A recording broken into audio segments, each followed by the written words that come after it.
안녕하십니까. 한반도 안보전략연구원 부원장 박성황입니다. 2월 7일 미일 정상회담이 열렸습니다. 여러 가지 걱정을 일본이 했습니다.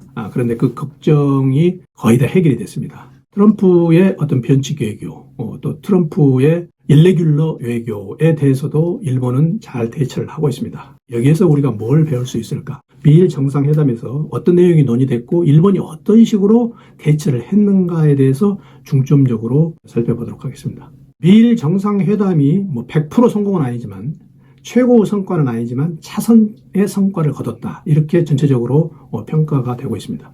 그러니까 금빛 동맹은 아니지만 은빛 동맹까지는 됐다. 이렇게 얘기를 하고 있습니다. 그 첫째 원인은 뭐냐면은 트럼프가 작년에 당선이 되고 나서 일본에서 가장 걱정을 한 게 미일 동맹이 균열될 가능성이 크다.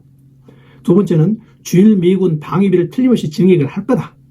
그리고 일본의 대미 무역 흑자 불균형을 미국 측에서 강력히 요구할 것이다. 이걸 걱정을 했는데 이번 정상회담에서는 그런 얘기가 나오지 않았다는 겁니다. 그 정도로 일본이 사전에 수면화 여러 가지 이 교섭을 잘했다는 거죠. 또 특히 여러 가지 관세가 있는데 일본을 꼭 집어서 하는 그런 관세 정책을 정상회담에서 얘기하지 않았다. 그리고 정상회담 전후에서도 그런 얘기를 하지 않았다. 이게 중요한 거죠. 자, 정상회담 성과를 살펴보겠습니다. 우선 미국과 일본은 지구상에서 가장 강력한 동맹이라는 걸 확인을 다시 한번 했다. 왜? 미국이 일본의 안보에 대한 억지력과 방위력을 100% 제공하겠다고 언급을 했기 때문에. 그 다음에 두 번째는 일본이 가장 지금 관심을 가지고 있는 대만 사태, 또 대만 사태를 유발할 수 있는 센카쿠 열도의 일본 영토 확인, 이걸 미국이 지지를 했죠. 그 다음에 두 번째는 북한의 비핵화에 대해서 언급을 해가지고 한반도 안보에 대해서도 미일 간의 공동 대응을 한다는 거. 그리고 이제 부차적인 걸로 한미일 협력, 그리고 쿼드, 미국, 일본, 호주, 인도가 하고 있는 쿼드에 대한 지지도 공식적으로 했다는 거. 이게 이제 정상회담에서 외교 안보의 가장 큰 성과라고 할 수가 있습니다. 자, 두 번째 성과는 일본을 특정 국가라고 아니고 일반 무역 대상 국가로 분류했다는 거죠. 일본에서 수출을 가장 많이 해서 흑자를 보고 있는 나라가 미국이죠. 그 다음에 홍콩, 한국, 싱가포르 이렇게 나가지만 그래서 미국에서 가장 돈을 많이 걷어들이는 나라가 일본이죠. 그런데 중국, 캐나다, 멕시코 이런 나라들은 콕 집어서 트럼프가 계속 얘기를 하고 있잖아요. 하지만 일본은 여기에서 빠졌다는 겁니다. 특히 철강, 알루미늄, 반도체 관세에서 일본이 전부 다 특정 국가가 아닌 일반 무역 대상 국가로 분류가 되었다는 이 점이 일본에서는 두 번째 정상회담 성과다. 이렇게 얘기할 수가 있습니다. 세 번째 정상회담 성과로는 일본이 정상회담을 성공적으로 마쳤기 때문에 일본의 앞으로 대외 정책뿐만 아니고 대내 정책의 일관성을 유지할 수 있겠다. 이런 얘기였죠. 트럼프 대통령의 어떤 예측 불가능한 외교, 그리고 미국 우선주의 팽배 현상, 그리고 또 하나는 이시바 총리의 어떤 믿업지 않는 외교력. 이시바 총리가 여러 가지로 인기가 없습니다. 외교 면에서도 그렇지만 특히 국내에서는 인기가 없죠. 그래서 과연 외교력이 있을까? 여기에 대해서 굉장히 우려를 했습니다.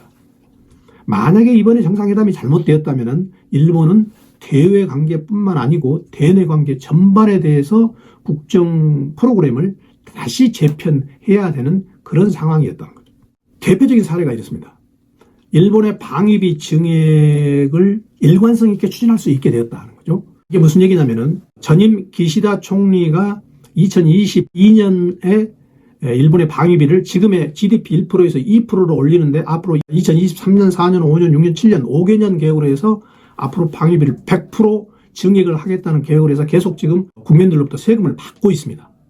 그런데 기시다 총리가 물러나고 이시바가 대신 이어받았는데 중의원에서 참패를 했습니다. 그래서 지금 다수 야당이 됐죠. 다수 야당이 계속 맹공하는 게 세금 감면입니다.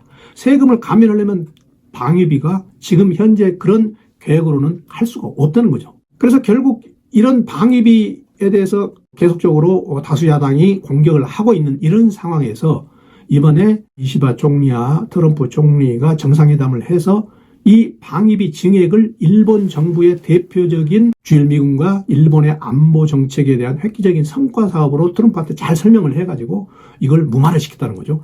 주일 미군 방위비 증액을 무마시켰다는 거죠. 그러니까 정상회담에서 나오지 않았지만 앞으로 그렇게 될 것 같지만 정상회담에서는 이미 이 의제가 거론되지 않았던 것만으로도 엄청난 큰 성과다 이거죠. 그래서 결과적으로 정상회담이 이번에 성공을 했기 때문에 이시바 총리는 두 마리의 토끼를 잡았다. 하나는 뭐냐면은 국내에서 방위비를 계속 걷어가지고 세금을 감면하겠다는 야당의 공격을 무마시킬 수 있었다는 거 하나하고, 또 하나는 미국으로부터 주일미군 방위비 증액을 조기화시켜가지고 빨리 일본한테 압력을 가하는 걸 무마시켰다는 거죠. 이와 같은 여러 가지 이번에 정상회담 결과가 결국 앞으로 일본이 국내 국외 정책에 일관성을 갖게 했다는 거죠. 그러면 일본은 어떤 노력을 했느냐, 이게 중요하죠. 정상회담 이전에 일본은 우선 트럼프와 전에 지금 사망한 아베 전 총리가 매우 가까웠다는 것을 굉장히 염두에 두고 아베 트럼프가 과거 미일 안보동맹 체제 강화를 위해서 굉장히 노력했다, 이걸 집중적으로 트럼프한테 각인을 시켰다.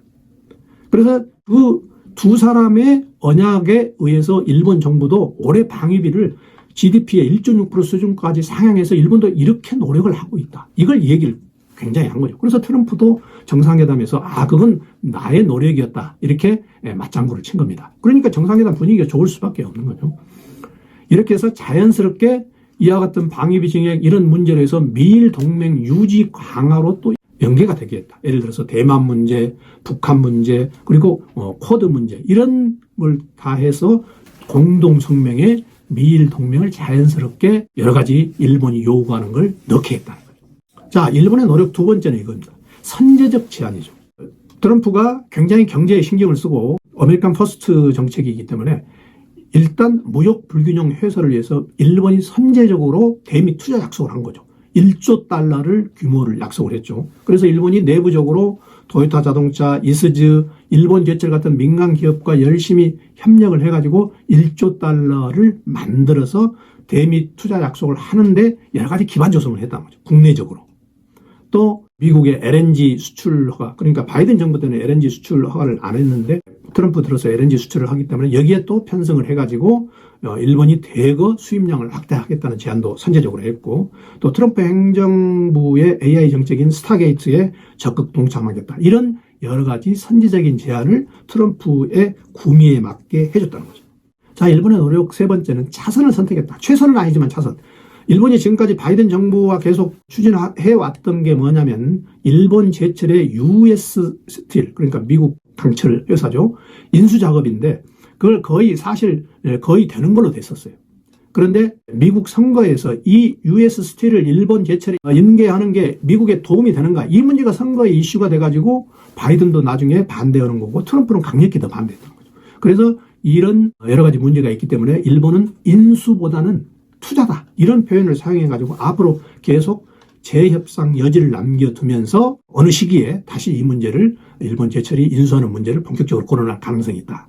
그래서 최선보다는 트럼프의 구미에 맞게 지금은 살짝 넘기고 이 시기만 넘겨서 다시 거론을 하는 이런 차선을 선택했다는 이런 전략이 있었던 거죠. 자, 세 번째는 일본의 노력 중에 상대에서 배려한 겁니다. 이걸 이제 나쁜 말로 하면 아부 정치라고 이렇게 하지만 이시바 총리는 자타가 공인은 무뚝뚝한 인기 없는 정치입니다. 그래서 68세에 늦깎이 총리가 된 거죠. 그것도 기시다 총리가 양보를 해가지고 된 거죠. 그런 무뚝뚝한 정치인이 트럼프 대통령한테 신이 당신을 구했다, 그리고 TV 유명 인사를 본 그 흥분된 감정으로 당신을 지금 보고 있다, 이런 아주 상대를 배려하는 그런 언급을 했다. 그리고 일본 전체적으로 대미 외교, 그러니까 특히 트럼프 대통령한테 모든 걸 집중을 시킨 거죠.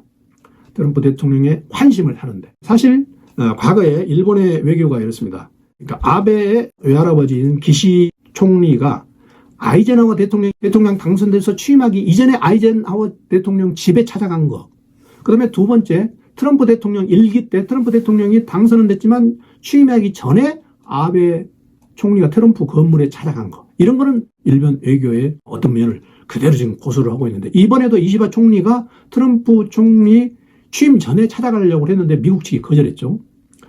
그런데 이제 계속적으로 이시바 총리는 그런 걸 얘기를 했습니다. 아베 총리 부인 아키에 여사가 트럼프 부부를 만났죠. 작년 12월 달에. 그때도 이 얘기를 했고, 또 손 마사요시가 소프트뱅크 회장이 트럼프 접촉 기회에도 계속적으로 이시바 총리는 자기의 안부를 전했습니다. 뿐만 아니고 트럼프 당선 확정 당시부터 어떤 미국에 선물을 해야 될 건가를 고심을 해서 금장투구 그리고 손주들한테까지 그 선물을 다 준비하는 이런 용의주도함을 보였다는 거죠. 또 하나 유의해 봐야 될 건 일본 여론이 모두가 하나 됐다. 일본은 지금 다수야당이죠. 일본 매스컴 다수야당뿐만 아니고 이시바 총리가 성공을 거의 했다고 전부 동조하거나 호평으로 일색입니다. 일본 속담에 이런 게 있습니다. 긴 물건에는 스스로 휩쓸려라. 이게 어떤 말이냐면은 나가이 모노냐 마가레로 이건 힘 앞에는 굴복을 해라. 이런 일본의 기본적인 속담이 있습니다. 전부 다 일본 여론이 하나가 됐다는 거. 이거 굉장히 중요한 거예요. 그래서 이번에 트럼프의 타겟으로 한 일본의 외교를 보면서 이런 생각이 들었습니다. 우리도 대미 의존도가 일본 못지않죠. 그런데 우리 국민의 눈과 귀는 지금 전부 어디가 있습니까? 탄핵 결과에 지금 집중되어 있습니다. 같은 트럼프 시대에 살고 있는데 한국과 일본의 모습이 너무가 차이가 있다. 그래서 우리는 일본 외교 이번에 보면서 아부의 기술도 국력이 아닌가 이런 생각이 들었습니다. 그래서 오늘은 미일 정상회담을 바라보는 우리의 눈으로 이번 외교에서 배울 점을 여러분들한테 같이 얘기를 해봤습니다. 시청해 주셔서 감사합니다.